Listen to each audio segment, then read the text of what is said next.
कान के मैल के विषय में कहना चाहूँगा। तो कान के मैल की अगर शिकायत हो तो आप जो है गिलोय को पानी के साथ घिसकर और इसे गुनगुना करके आप इसे कान में 1 से 2 बूंद डालें और इसी प्रकार से दिन में 2 बार इसे डालें तो इसके डालने से जो कान का मैल होता है वह निकल जाता है। नमस्कार दोस्तों, स्वदेशी ज्ञान सागर में आप सभी का हार्दिक स्वागत है। दोस्तों, आज की वीडियो में मिलकर हम चर्चा करेंगे गिलोय के विषय में। इस गिलोय को गुडुचि, अमृता, अमृतवल्ली, गुरुच आदि नामों से इसे हिंदी भाषी क्षेत्रों में जाना और पहचाना जाता है। और इसकी बात करें तो गिलोय समस्त भारतवर्ष में पाई जाती है। जंगलों से लेकर बाग बगीचों के पेड़ों पर इसे देखा जा सकता है। इसके पत्ते पान की तरह छोटे बड़े होते हैं। किसी भी पेड़ पर यह चढ़ जाती है और उस पेड़ के कुछ गुण भी अपने में समाहित कर लेती है। वैसे तो किसी भी पेड़ की गिलोय प्रयोग में लाई जा सकती है, किंतु जो नीम के पेड़ की गिलोय होती है वह श्रेष्ठ होती है। कई बीमारियों को भगाने में यह सक्षम है। प्राचीन काल से ही आयुर्वेद में गिलोय को एक महत्वपूर्ण स्थान प्राप्त है। चरक संहिता, सुश्रुत संहिता आदि ग्रंथों में गिलोय का वर्णन प्राप्त होता है। पेड़ों पर यह गिलोय रस्सियों की तरह लटकती नजर आती है। तो चलिए दोस्तों, अब बात करते हैं इसमें पाए जाने वाले रासायनिक तत्वों के विषय में। तो इसमें स्टार्च, गिलोइन, ग्लूकोसाइड, गिलियोमिन, कार्डियोसाइड, टिनोस्पोरिडीन आदि तत्व पाए जाते हैं। तो चलिए अब बात करते हैं इसके गुणों के विषय में। तो ये कड़वी और कसैली होने से कफ और पित्त का शमन करती है और ये त्रिदोषनाशक होती है। शरीर में जो वात से उत्पन्न दर्द की शिकायत होती है ये उनको भी दूर करती है। ये दीपन, पाचन और प्यास की अधिकता को भी दूर करती है और ये हृदय को बल देने वाली और रक्त के विकार जो होते हैं ये उनको दूर करती है। और जो पीलिया की शिकायत होती है ये तो उनमें बहुत ही विशेष रूप से कार्य करती है।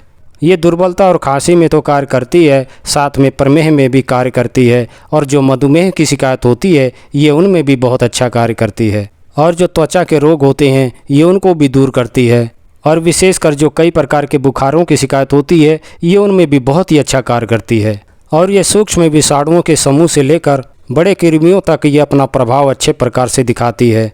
और शरीर के हिस्से में बीमारी फैलाने वाले जितने भी जीवाणु छुपे बैठे होते हैं ये वहाँ पर पहुँचकर उनका नाश करती है। ये कई बीमारियों को भगाने में सक्षम है, जैसे कि पीलिया की शिकायत हो या वात रक्त की शिकायत हो या शरीर में बैठा हुआ काफ़ी लंबे से चलने वाला बुखार हो या फिर प्रमेह की शिकायत हो या दम फूलने की शिकायत हो या खांसी की शिकायत हो या फिर बवासीर की शिकायत हो या फिर पूरे शरीर में जलन की शिकायत हो। तो ऐसी परेशानियों को ये बड़े ही आसानी से दूर कर देती है। तो चलिए दोस्तों, अब बात करते हैं इसके गुणों के लाभ लेने के विषय में। तो सबसे पहले मैं यहाँ पर कान के मैल के विषय में कहना चाहूँगा।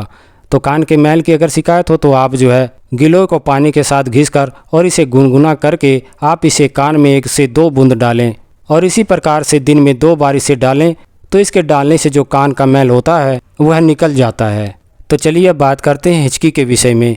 तो हिचकी की शिकायत अगर ज़्यादा बढ़ गई है तो उसमें आप जो है गिलोय और सौंठ के चूर्ण को लेकर के इसका नाक में नस दें। तो इसका नाक में नस देने से जो हिचकी की शिकायत होती है वो बंद हो जाती है। या फिर आप दूसरी तरह से भी प्रयोग कर सकते हैं। आप जो है गिलोय के चूर्ण और सौंठ को लेकर के इसका हिम तैयार करके और उसमें दूध मिला करके आप पिलाएं तो इसके पिलाने से जो हिचकी की शिकायत होती है वह दूर हो जाती है।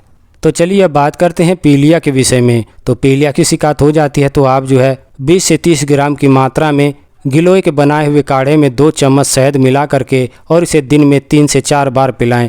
तो इसको इस प्रकार से पिलाने से जो पीलिया रोग होता है उसमें ये बहुत ही अच्छा लाभ करता है और पीलिया रोग जो होता है बहुत ही जल्दी ठीक हो जाता है। तो चलिए चर्चा को आगे बढ़ाते हुए बात करते हैं बवासीर के विषय में।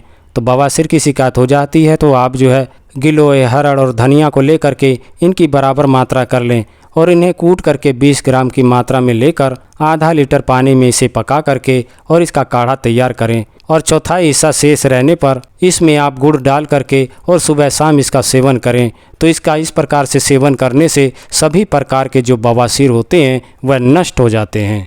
तो चलिए आगे बढ़ते हुए बात करते हैं बुखार के विषय में।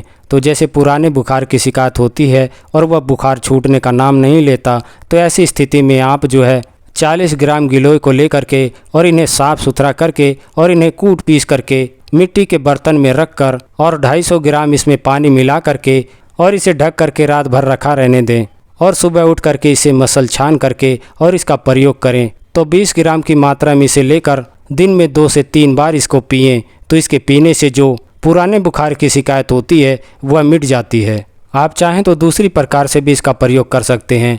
आप जो है गिलोय का काढ़ा बना करके और उसमें पीपली का चूर्ण मिला करके आप नियमित रूप से सुबह शाम इसका सेवन करें। तो इस प्रकार से सेवन करने से जो पुराने बुखार की शिकायत होती है वह दूर हो जाती है।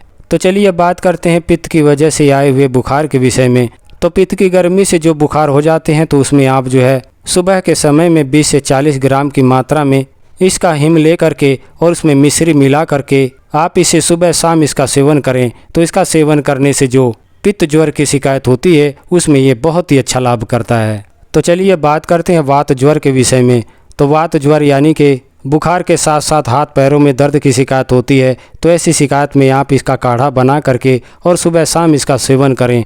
तो इसका सेवन करने से जो वात ज्वर होता है इसके प्रयोग से वह दूर हो जाता है। तो चलिए बात करते हैं शीत पित्त के विषय में। तो शीत पित्त की शिकायत होने पर आप जो है 20 ग्राम बावची को लेकर के और गिलोय के रस में इसे मिला करके आप इसका लेप लगाएं और इसको मलें। तो इसके मलने से जो शीत पित्त की शिकायत होती है ये उनमें बहुत ही अच्छा लाभ करता है।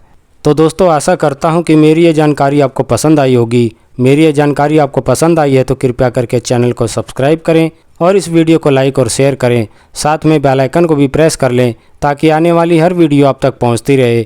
वीडियो पूरा देखने का आपका बहुत बहुत धन्यवाद।